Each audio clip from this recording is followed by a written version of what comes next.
praise be to Allah, our Creator, the Creator of the universe and of everything that's in it. And I seek His blessings and mercy to be with Prophet Muhammad, peace be upon him, the seal of that long chain of messengers and prophets from Allah for the guidance of man. And I greet you, dear audience, in our Islamic way. Assalamu alaikum wa rahmatullahi wa barakatuh. May Allah's peace, blessings, and mercy be with you all. In the previous episode, we spoke about water in the glorious Qur'an. And I mentioned that water actually comes out in this noble book more than 63 times. Every time we read about water, we find a scientific notion that's absolutely precise and correct in the light of the givings of our time. And today we are going to talk about seas and oceans in the glorious Qur'an. And I would like to emphasize the fact that seas and oceans are mentioned in the glorious Qur'an more than 40 times. Every single notion about seas and oceans is actually a scientific miracle that contains a precedence with a scientific fact, not reached by man until probably the 20th century. And for the glorious Qur'an, a book revealed more than 14 centuries ago to an unlettered prophet, peace be upon him, in an unlettered society, to mention such an immense amount of scientific facts is a testimony that the Qur'an cannot be the work of man. It's the divine word and its divine purity, and it is a living testimony to the correct prophethood of Prophet Muhammad, peace be upon him, the last messenger for the guidance of man from the Creator, all glory be to him. I cannot cover the 40 notions about seas and oceans in an episode like this, but I will concentrate on one verse alone that came in Surah An-Nur, the light. The verse actually describes the acts and deeds of unbelievers. And the Quran tells us that unbelievers can do some good work in this world, and they can get their reward immediately in this life, and they will never get anything in the world to come. The Quran reads, وَالَّذِينَ كَفَرُوا أَعْمَالُهُمْ كَسَرَابٍ بِقِيعَةٍ يَحْسَبُهُ الظَّمْآنُ مَاءً حَتَّى إِذَا جَاءَهُ لَمْ يَجِدْهُ شَيْئًا وَوَجَدَ اللَّهَ عِنْدَهُ فَوَفَّهُ حِسَابًا. The Quran says that the good deeds of an unbeliever would be like a mirage. Somebody in the desert looking at a mirage will consider it to be a water pool. When he rushes to reach it, he will find nothing. And that's how the unbeliever can get his reward in this world. But once he faces his Creator on the Day of Judgment, he will find nothing at all. But what about the bad deeds of an unbeliever? The Quran tells us that bad deeds of an unbeliever are like an accumulation of layers of darkness, one above the other. And it gives the example of the darkness at the bottom of a vast sea or ocean. A very deep sea and ocean is actually immersed into absolute darkness. And that's what the bad deeds of an unbeliever will look like on the Day of Judgment. The Quran reads, أَوْ كَظُلُمَاتٍ فِي بَحْرٍ لُجِّيٍّ. You see, these are the bad deeds of an unbeliever. أَوْ كَظُلُمَاتٍ فِي بَحْرٍ لُجِّيٍّ يَغْشَاهُ مَوْجٌ من فوقه موج من فوقه سحاب ظلمات بعضها فوق بعض إذا أخرج يده لم يكد يراها ومن لم يجعل الله له نورا فما له من نور. This verse actually needs a whole episode to explain, and I will read the English translation as much as I can. Or is the like of the depths of darkness in a vast deep ocean, or is the like of the darkness at the depths of a vast deep ocean. These are the bad deeds of an unbeliever. Overwhelmed with waves, overwhelmed with waves, topped by other waves, topped by clouds, a multitude of darkness, one above the other, a multitude of darkness, one above the other. Whoever will stretch out his hand he can hardly see it. Whoever would stretch out his hand, he can hardly see it. For whoever Allah did not give light, means guidance here, there can never be any light, guidance for him. There can never be any guidance for him, the light or guidance for him. And it's really amazing for the Quran to spell one of the greatest scientific discoveries of our time. To translate, the Quran describes the bad deeds of an unbeliever in this way: or is the like of the depths, a vast, deep ocean. Because nowadays we know that the bottoms of the vast, deep oceans are submerged in absolute darkness. And he explains, and the Quran explains, why this darkness. He says, because this darkness will be topped by waves, topped by other waves, topped by clouds, and in this absolute darkness, one layer above the other, if somebody stretches out his hand, he can never see it. And it ends by saying, whoever would never receive the light or the guidance from Allah can never be guided. The glorious Quran is describing the bad deeds of unbelievers and their fate in the life to come on the Day of Judgment as somebody submerged in absolute darkness. And the verse reads, أو كظلمات في بحر لجي يغشاه موج من فوقه موج من فوقه سحاب ظلمات بعضها فوق بعض إذا أخرج يده لم يكد يراها ومن لم يجعل الله له نورا فما له من نور. So to translate this, the Quran says, the like of the great darkness at the bottom of a vast deep ocean. And this bottom is covered by waves, topped by other waves, topped by clouds. And it reads 3 different layers of darkness, one above the other. And it adds, whoever does not receive the proper divine guidance can never be guided. Whoever does not receive the light from Allah subhanahu wa ta'ala, and the word light here means guidance, can never see any light or receive any guidance. And it's really amazing for the Quran, a book revealed more than 14 centuries ago to an unlettered prophet, peace be upon him, in an unlettered society, to spell out a scientific fact disclosed to man only in the latest decades of the 20th century. Towards the middle part of the 20th century, we came to realize that there are inner waves within the water body. Nobody believed that before the middle part of the 20th century. All scientists, all oceanographers believed that we have only surface currents, surface waves, and they divide them into wind-driven currents and tidal currents. Until 1950, nobody could believe that there is a possibility of having a current within the water body. Only after the middle part of the 20th century, oceanographers started to realize that there are what they call oceanic currents. And these oceanic currents are within the water body. So when we see light coming from the sun, we will find that 49% of the sun rays are reflected by clouds. So this is the first level of darkness imposed on the earth. The 51% of the light of the sun rays, once they come to the surface of water, most of it will be utilized in evaporating the water to enhance the water cycle. And only 10% of the sun rays can penetrate the water body. Once this 10% of the sun rays penetrate the water body, it started to be analyzed into different wavelengths. And the first wavelength that would be absorbed by water is the red wavelength.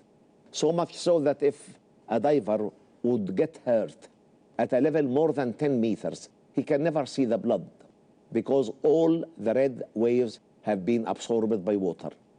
This is followed by the orange wavelength, the yellow wavelength, the green wavelength, and the blue wavelength. which is the longest. And that's why we see the water mass in seas and oceans with the blue color. And we see the sky with a blue color as well. And once these waves reach the oceanic currents, nothing of it can penetrate. So the greatest depths of seas and oceans are submerged in absolute darkness.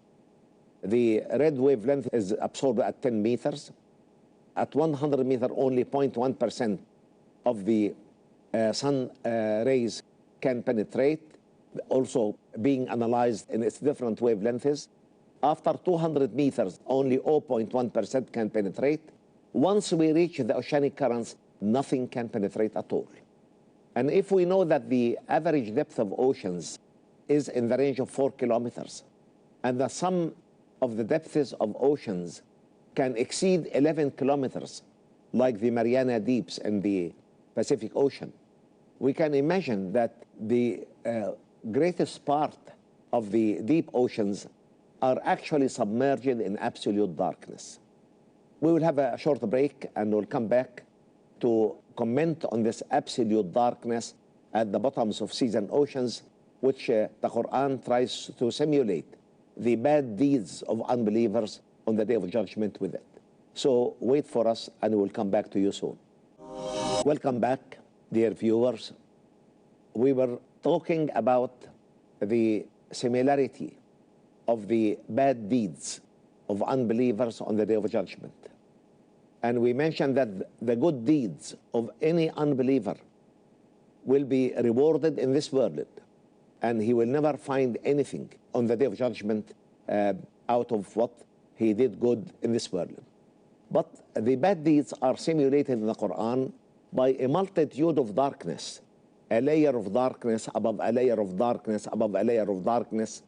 And it's giving the similarity of the great darknesses at the depths of great seas and oceans. And we came to realize only very recently that 49% of the sun rays are reflected by the clouds, and only 51% of the sun rays can reach the upper surface of seas and oceans. Most of these rays are consumed in evaporating oceanic waters, so that to enhance the water cycle around the Earth, or the hydrogeological cycle. Only 10% of the sun rays can penetrate the water body. The sun rays get absorbed, wavelength after wavelength, so much so that nothing can penetrate after 100 meters, more than probably 0.1% of the sun rays. Then after 200 meters, 0.01%. And this goes on being gradually minimized until it faces the oceanic currents, which are below the surface currents. Of course, the surface currents play a very important role in creating a degree of darkness. So we have the surface currents, wind-driven currents and tidal currents, minimizing the amount of sun rays penetrating the water body. And then the sun rays gets analyzed in its different wavelengths that would be absorbed by the water body gradually. When this reaches the oceanic current, nothing of the sun rays can penetrate. So this is usually at a depth of no more than 1 kilometer. And if we understand that the average depth of an ocean is 4 kilometers, we can immediately realize that the greatest depths of oceans and deep seas are actually submerged in absolute darkness. Not a single sun ray can reach it. And if we understand that in the Pacific Ocean, we have deeps that exceed 11 kilometers in depth, we can imagine the absolute darkness under which the ocean bottoms are submerged with. So for the Quran to spell that out in a parallel, in a simulation, trying to represent that ill-doers, unbelievers who will do the wrong in this world, and most of them do that, will find their deeds absolute darkness, layers of darkness one above the other, so that they can be found in absolute darkness. They can never receive any light. And for the Quran, really a book revealed more than 14 centuries ago, to spell out this scientific fact that the sun rays sheltered by the clouds or the clouds can create a certain level of darkness on the surface of the earth, and then the surface currents of the oceans and seas can create the second darkness, and the oceanic currents can create the third darkness, so that the bottoms of oceans and deep seas can be submerged in absolute darkness. And it simulates the future of the bad deeds of unbelievers on the day of judgment. With this absolute darkness is something that's absolutely amazing. Nobody on earth could have dreamt of knowing this fact before the middle of the 20th century. For the Quran to spell that out in a simulation, in giving the parallel, in giving an example, is something absolutely amazing, and testifies to the fact that the Quran cannot be the work of man. It's the word of the Creator in its divine purity. It has been preserved in its language of revelation, word to word and letter to letter. Not a single letter has been removed from the glorious Quran. Not a single word has been changed over the past 14 centuries or so. Not only this, but the verse terminates by saying, whoever would never receive the guidance from Allah can never be guided. Whoever would never receive the light from Allah can never have a light. And this is a metaphoric expression, is saying that anybody living on the surface of that planet without receiving the divine guidance, he or she can never be guided. Because we know that man needs revealed knowledge in as much as he needs the acquired knowledge. The revealed knowledge comes down in areas that cannot be clearly addressed by man, such as the area of faith, the area of the moral code, the area of acts of worship, the area of the code of transactions with others. These four basic areas cannot be correctly addressed by man, and hence the need for religion. And inasmuch as man cannot live peacefully and happily and successfully on the surface of that planet without religion, religion cannot be man-made. And if we accept this argument, we can have a clear-cut criterion by which we can discriminate between a true religion and a false one. And this criterion is the authenticity of the revelation that was sent down with the religion. And if we can apply this criterion to all the isms of the time, we can see clearly that the only form of divine revelation that has been kept intact in exactly the same language of revelation, the Arabic language, preserved by the will of Allah, word to word and letter to letter, is the glorious Quran. And here I would like to emphasize the fact that this simulation has got an example at the bottoms of seas and oceans. Oceanographers and ocean scientists have always claimed that life is impossible at the greatest depths of seas and oceans because of the absolute darkness, because of the water pressure. 4 kilometers of a column of water is too much for any living being to withstand, because of the gradual cooling of this water mass towards the bottoms of seas and oceans. But only very recently, oceanographers have developed certain submarines by which they went down to the bottoms of seas and oceans. And for their surprise, they found a flourishing life that's much greater in size than life in the upper 100 meters of the seas and oceans. And they wondered how these life forms can exist in this absolute darkness. And they came to realize that the Creator, all glory be to Him, has given each animal living in that darkness a personal source of light, a certain chemical compound and a certain hormone, once this animal can add the hormone to that chemical compound, or that chemical compound to the hormone, it lights his way. So the verse says, whoever would never get the guidance from Allah can never be guided. Whoever would never get the light from Allah can never see the light. And this comes in a metaphoric way, yet it becomes absolutely correct.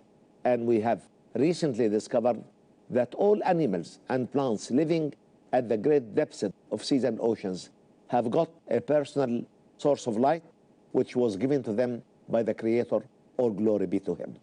So every scientific notion in the glorious Qur'an, whether it comes as a direct notion or comes in the context of testifying to the might, knowledge, and wisdom of the Creator, or in the context of testifying to the fact that who has created is capable of annihilating his creation and resurrecting everything again, or even comes in the context of a metaphor or in giving an example, it remains absolutely scientifically correct because it is the word of the Creator in its divine purity. And as we repeatedly mentioned here, that explaining these scientific notions in the Qur'an and the Sunnah, using the facts discovered in the era of science and technology of our time, is a way that can help Muslims to understand these cosmic verses in a better way. And at the same time, once we understand the scientific notion in that phrase, in this ayah, we can prove the precedence of the Qur'an with many, many scientific facts that were only disclosed to man in the 20th century or even later.